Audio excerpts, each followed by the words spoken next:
The house had never looked more beautiful. Soft golden lights hung from the ceiling like captured stars, casting a warm glow across the dining room. The table stood proudly in the center, draped in a delicate white cloth, decorated with carefully arranged flowers, her favorite lilies, and a cake that I had spent hours choosing, then even longer staring at, wondering if it would be enough to fix what had been quietly breaking for months. It was her birthday. My daughter-in-law, Aisha. I stood near the kitchen doorway, adjusting the sleeves of my dress, trying to calm the slight tremor in my hands. Everything had to be perfect. I had planned this for weeks, every detail, every dish, every moment rehearsed in my mind as if I could control the outcome simply by caring enough. Because tonight wasn't just about her birthday. It was about fixing things. For months, there had been tension between us, unspoken words, cold glances, distance growing like a crack in glass that neither of us dared to touch, yet both of us could clearly see spreading. I never truly understood when it started or how it became so bad, but I felt it every day. The silence at the breakfast table. The polite but distant tone. The way she avoided being alone with me, as if even a few minutes in the same room might turn into something uncomfortable. But tonight, I wanted to change that. I wanted us to start over. Guests began to arrive, family first, then a few close friends. Laughter slowly filled the air, cautious at first, then more natural as conversations took over. I moved between rooms, greeting people, making sure everything was in place, but my eyes kept drifting toward the door. Waiting. Hamza arrived last, just as I knew he would. He had always been like that, never late in a careless way, but always perfectly timed, as if he didn't want to be the first or the last. His arm rested casually around Aisha. She looked beautiful, effortlessly so, in a deep emerald dress that shimmered under the lights. For a brief moment, my heart softened in a way I hadn't allowed myself to feel in months. She really did look like the daughter I never had. "Happy birthday, Beta," I said gently, stepping forward. She looked at me, her expression unreadable. Not hostile. Not warm. Just guarded. "Thank you," she replied, her voice polite but distant. Still, it was something. The evening began well. Music played softly in the background. Conversations flowed. Plates filled and emptied. Someone told a joke loud enough that half the room laughed. Someone else began sharing an old memory about Hamza as a child, and for a few seconds, it felt like everything was normal again.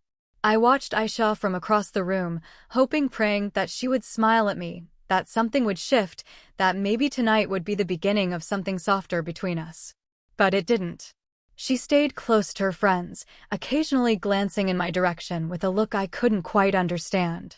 It wasn't anger, not exactly. It was something heavier. Something built over time. And then, everything changed. It happened just before the cake cutting. I walked toward the table, carrying the knife and candles, ready to gather everyone. My heart beat faster, not from anxiety, but anticipation. This is it, I told myself. A fresh start. I placed the cake down carefully. "Everyone," I called softly, trying to keep my voice steady. "Let's gather." "Stop." The word cut through the room like a blade. I froze. Slowly, I turned. Aisha was standing in the middle of the room, her eyes locked on me. Her expression wasn't just cold anymore. It was furious. "Stop pretending," she said, her voice louder now. A hush fell over the guests.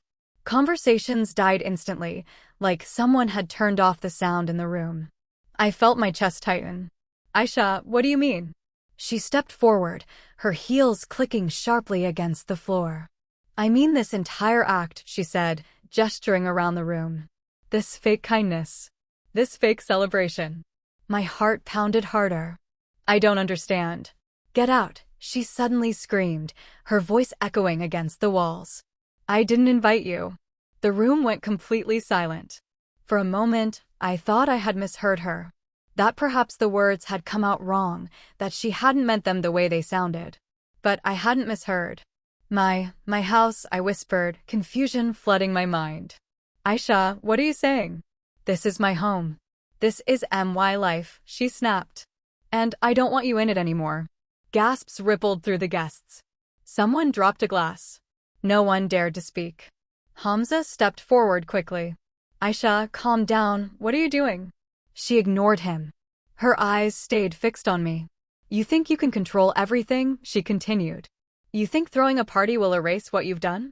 My breath caught in my throat. What have I done? I asked, my voice trembling. She laughed bitterly, the kind of laugh that doesn't carry humor, only hurt. Don't act innocent, she said. You've been interfering in my marriage since day one. Whispering things to Hamza. Turning him against me. Judging me. Watching me like I'm some outsider in your perfect little world. That's not true, I said quickly, my voice breaking under the weight of everything. I've only ever wanted. Wanted what? She cut in sharply. Control? No. I stepped forward, desperate now. I wanted a family. Her eyes hardened even more. Well, you lost it, she said coldly. The words hit harder than anything else. For a moment, I couldn't breathe. The room felt smaller. The walls closer. The lights too bright. I looked at Hamza, hoping, begging for him to say something, to defend me, to step in and fix what was unraveling so quickly. But he hesitated. And that hesitation broke something inside me. It wasn't anger that I felt. It was something quieter. Something deeper. I stood up slowly. My legs felt weak, but I forced myself to walk. Toward the door. Every step felt heavier than the last, as if I were walking through years of memories, through a home I had built, a family I had tried to hold together. No one stopped me. No one spoke. Until... Wait. The voice came from the far end of the room. Old, steady, and impossible to ignore. Everyone turned. It was Dottie, Hamza's grandmother. She had been sitting quietly all evening, observing everything with her sharp, knowing eyes, saying nothing, missing nothing.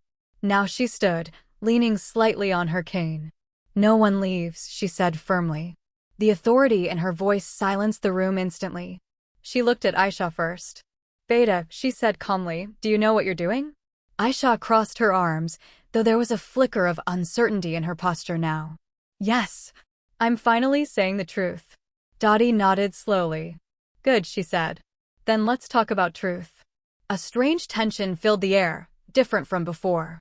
This wasn't explosive. It was something else. Something about to be uncovered. Dottie turned to Hamza. Bring that envelope, she said. Hamza frowned. What envelope?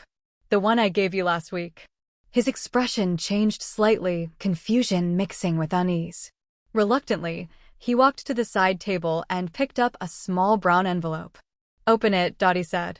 The room watched in silence as he did. Inside were papers. Old ones. His eyes scanned them, and suddenly, his face went pale. What is this? He whispered. Dottie looked at Aisha. This, she said, is the truth you don't know. Aisha's confidence wavered. What truth? Dottie stepped forward slightly. The truth about who saved your marriage, when it was already falling apart. Aisha frowned, shaking her head. What are you talking about? Dottie's eyes softened just a little as she glanced at me. Your mother-in-law, she said quietly. Aisha froze. That's impossible, she said immediately. She's the reason it's broken. No, Dottie replied firmly. She's the reason it survived. Silence fell again, but this time it was heavier. More fragile. Dottie gestured to the papers. Read them, she told Hamza. His hands shook slightly as he began. They're emails, he said slowly. Messages, between. He stopped. Between who? Between me and a lawyer, he finished. Aisha's eyes widened. What? Hamza looked up at her, his voice unsteady. These are divorce papers.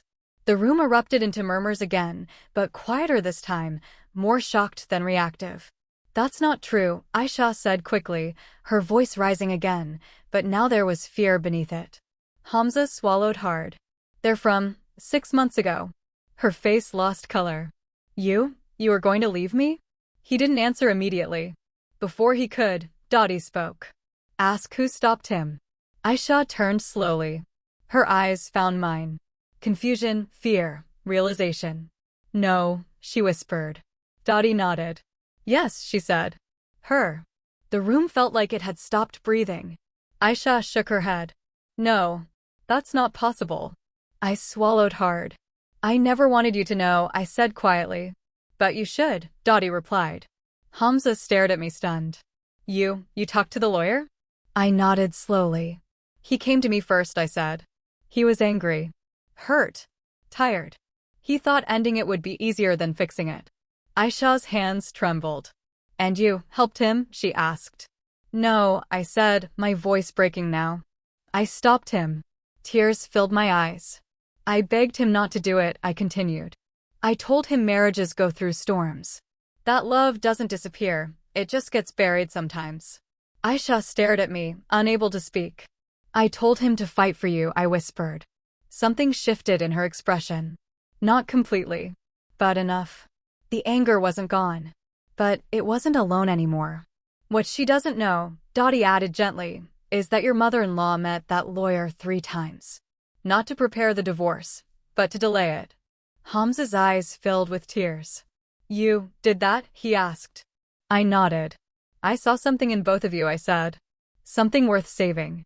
Even when you couldn't see it yourselves. Aisha's voice was barely audible now. Why didn't you tell me? Because I didn't do it for you to thank me, I said. I did it because you're my family. That word, family, echoed differently now. Not as a claim, but as a choice. Aisha took a slow step back, her composure cracking. I thought you hated me, she whispered.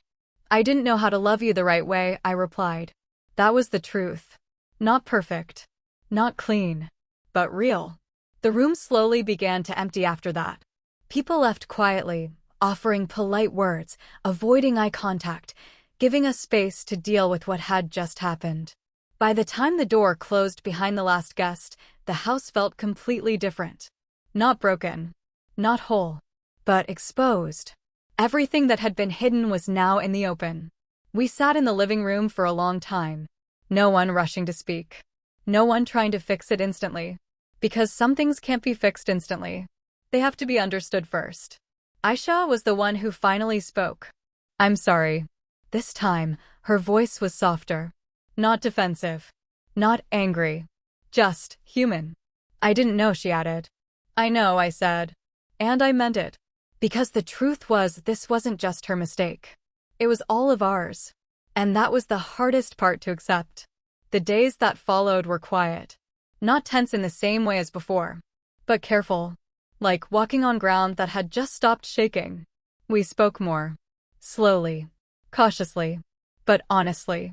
And in that honesty, something new began to grow. Not perfection. But understanding. And sometimes, that's even stronger.